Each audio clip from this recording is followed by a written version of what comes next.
राम राम जी सारा ने। आप सब ठीक हो गए? मेरे ब्लॉग में आपका स्वागत है। तो आज भोलेनाथ का दिन है भाई, मंडे, और मेरा है आज व्रत। सबसे पहले तो वीडियो को लाइक शेयर सब्सक्राइब करो और कमेंट करके हर हर महादेव लिखो, क्योंकि भोलेनाथ आपकी मनोकामना ज़रूर पूरी करेंगे। तो भाई बताया था मैंने आपको कि मेरी मशीन ख़राब हो रही है, और मशीन बिना तान बिल्कुल भी नहीं बाजेगी। 2-3 पता मैंने हाथ भी कपड़े उपड़े धोए थे, फिर कितने एक दो भाई आदत छूट गई। तो फिर मैं मशीन लेकर ना आई थी, तो मैं आप लोगों को दिखाती हूँ अपनी मशीन। अभी तो मैंने बाथरूम में रख रखी है, मैं गर्मी वर्मी आओगी। बाथरूम में से थोड़ा सा अंधेरा, पर ये मैंने ढक रखी है, देखो दिखती भी होगी। और LG की है, 9.5 किलो की है। और इसकी जो सुखाने वाली मोटर है 5 साल की मोटर की गारंटी है।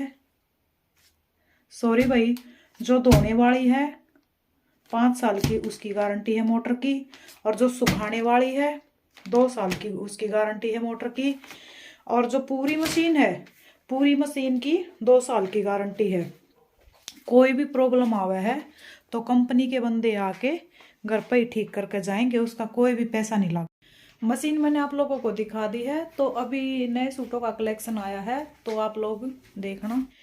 ये सूट है, जो ये पीले वाली का सूट है, देखो इसका हमारा फैब्रिक है जो ऑर्गेन्जा में है, और बिल्कुल छोटी छोटी सी देखो ये कढ़ाई है, सिर्फ गले गले पे है। और ये इसकी प्योर की चुन्नी है, क्योंकि जब दूसरी पहली गुड़िया हुई, जब उसकी हम ड्रेस ले गए थे, ड्रेस के लिए उसने मना कर दिया था। और भाई ये मेरा है, ये शर्ट का कपड़ा है, और ये चुन्नी है,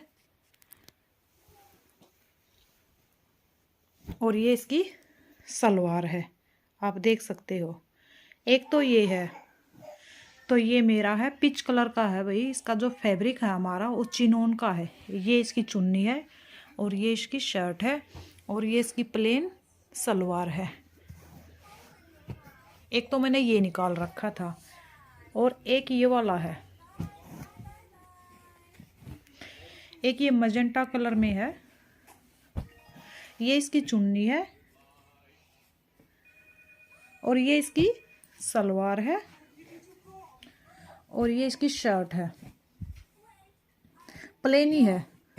देखो ये इसकी शर्ट है, ये शर्ट है, ये सलवार है, और ये चुन्नी है। तो मैंने ये 2 पीस निकाल रखा है। मेरे को कमेंट करके ना मेरे को ये बताना कौन सा अच्छा है, कौन सा मैं बनवाऊँ, क्योंकि बहन का तो फिक्स हो चुका है। तो मेरे ये 2 थे, इनमें से मैंने एक बनवाना है। तो कमेंट करके आप लोग मेरे को ज़रूर बताना मैं कौन सा सूट ब्लॉग में आज मैंने कुछ दिखाया नहीं ज़्यादा आप लोगों को, तो मैं आपसे कुछ बता रही हूँ। एक बेटी का जन्म होता है घर में, उसको बड़ा किया जाता है पाल पोस कर, फिर उसका पढ़ाई, उसको फिर पढ़ाया जाता है। अपनी बेटी को यूँ सोचते हैं माँ बाप कि अपनी बेटी को पैरा पर खड़े कर दे, आगे फैमिली थोड़ी सी अच्छी मिलेगी और बेटी की इज्जत होगी। और फिर पढ़ाई के ऊपर लगा देते हैं। जिस बाप का ब्योत नहीं हो, जो बाप गरीब हो, और जैसे तैसे करके अपनी बेटी को पढ़ा भी जाता है। और जब आगे वाले निकम्मे मिल जावे हैं तो माँ बाप का कुछ चारा नहीं चलता है। माँ बाप सिर्फ रोता रोता है, उसका कुछ चारा भी नहीं चलता है। माँ बाप अपनी बेटी को पढ़ाता भी है, अच्छी से शादी करता है अपनी बेटी की, और दहेज भी देता है। और यह बात यहाँ भी ख़त्म नहीं होती है, फिर उसके बच्चे हो जाते हैं, फिर पीढ़िया बात छुच्छक जो भी कुछ होता है वो सब करता है। क्यों भाई, यह परंपरा कब ख़त्म होगी?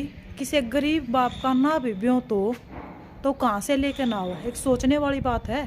मैं ये बता रही हूँ ना, क्योंकि ये नहीं है कि मेरे साथ घट रहा है या मेरी फैमिली के साथ घट रहा है, नहीं भाई। ऐसे बहुत सारे बाप होंगे कि अपनी बेटी को कुछ नहीं दे सकते, दहेज नहीं दे सकते, वो जैसे तैसे करके अपनी बेटी को पढ़ा सकता है। और कुछ वो बेड़िया होया करे ना, बेड़िया। आज भी हमारे समाज में ये परंपरा है कि बेड़िया बेटी को नोच नोच के खाता है। सिर्फ वो लालची होता, दहेज का लालची होता है, अपने अंदर झाँक कर नहीं देखता कि मैं किस तरह का हूँ। उसको सिर्फ ये हो कि मेरे घर में बहू आई है, दहेज लेके आओ। बहू नहीं मानते उसको नौकरानी मानते हैं कि नौकरानी है। तो सबसे एक हाथ जोड़कर रिक्वेस्ट कर रही हूँ, इस सोच को, इस परंपरा को बदलो। आपका भी कोई बेटी होगी घर में, आपकी बेटी के साथ कोई ऐसा करे तो आपको भाई कैसा लगे, मेरे को ये बताओ। तो बहू को बहू ना मानो, बहू को बेटी मानो, उसको इज्जत दो भाई। तुम इज्जत दोगे ठीक हो तो वह तुम्हारी इज्जत करेगी, ना कि उसको उपरातड़ी करो, ना कि उसको बहू मानो, उसको बेटी मानो। अपनी बेटी से भी रिश्ता रखो, अपनी बेटी को भी बेटी मानो, दूसरे की बेटी को भी बेटी मानो। जब इस समाज में थोड़ा बहुत सुधार आ सकता है, वरना नहीं आएगा बिल्कुल भी। इज्जत करवानी अपने हाथ में होती है। से माँ बाप का कुछ हो जाता है और वो फ़ोन करे बेटी दो रहे, बेटी आज माँ का तकलीफ हो रही है या बाप का तकलीफ हो रही है, 14 हाथ जोड़ कर कहूँ 2 दिन बेटी निकाल दे, क्या कहेंगे हमारा काम ना चलता। क्यों भाई, बहू ला रहे हो, कोई पैसे गिनवा के नहीं ला रहे किसी के, आकि तुम ले आए तो भी थारी ये हो गई है और तुम इसने कदे भी ना भेजोगे हैं। लड़की भाई आड़ आड़ के गिर जावे है, वह सासरे वाले के बारे में भी सोचती है, वो अपनी मायके वाला के भी बारे में सोचती है। औरत ऐसी चीज़ होती है कि 2 परिवारों को जोड़ती है, ना कि तोड़ती है। आज के लिए इतना ही काफ़ी है जी, तो मिलते हैं अगले ब्लॉग में, जब तक के लिए राम राम।